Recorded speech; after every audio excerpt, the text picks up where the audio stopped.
being originally titled as Napkins and later changed to The Eyes of the Dragon. It's a book that's a classic good versus evil style plot, with all the snazzy writing that the legendary Stephen King himself could craft. This gem is an absolute fun fantasy fairy tale. It's a satisfying read, being smooth and enjoyable. With the classic fairy tale and fantasy lore vibes, it tackles a beautiful story. With great writing, solid world building, nice character development, and a fantastic story. What's not to love? This is purely a masterpiece. And if you like Stephen King's books and fantasy stories, you better read this. I got pretty sucked into the book and could not put it down, just like most of Stephen King's works. This book is the creme de la creme for fantasy. Even though Stephen King's niche was writing horror, he frickin' absolutely nailed this book right on the head. The villain was cool, the main protagonist was awesome, the fabric of the entire novel was eye candy for the imagination to venture as reading the book. This book honestly receives a rating of 4.5 out of 5 stars in my opinion. Published in 1987 by Viking for the peoples to enjoy, with illustrations by David Palladini. The Eyes of the Dragon story is told from the position of an unidentified storyteller who speaks casually and candidly to the reader, adding his own snippets of commentary on the character's actions. Roland the king needed to have heirs to the throne, and he was already middle-aged, so Flag, his advisor, had helped him find a lady.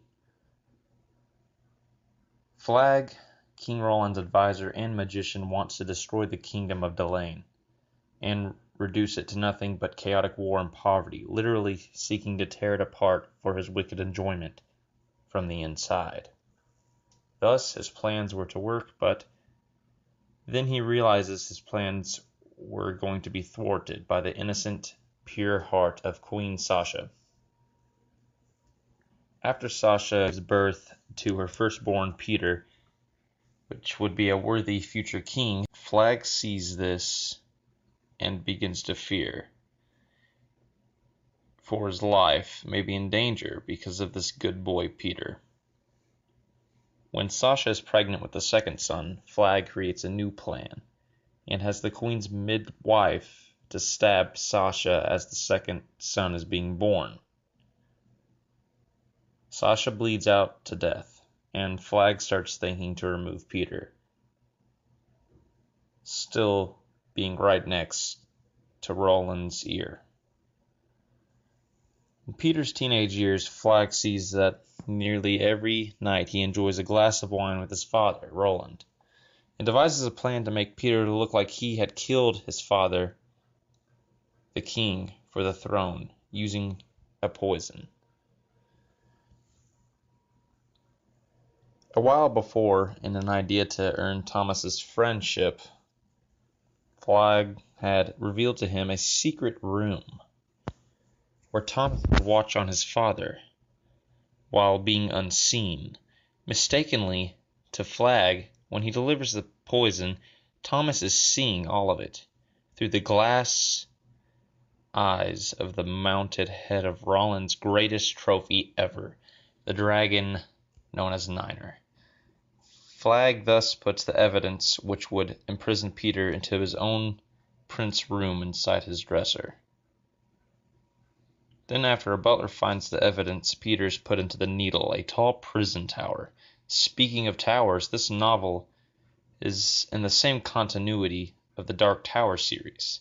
The Eyes of the Dragon takes place entirely within the realm of the Kingdom of Delain, which is located within Inworld from the Dark Tower series.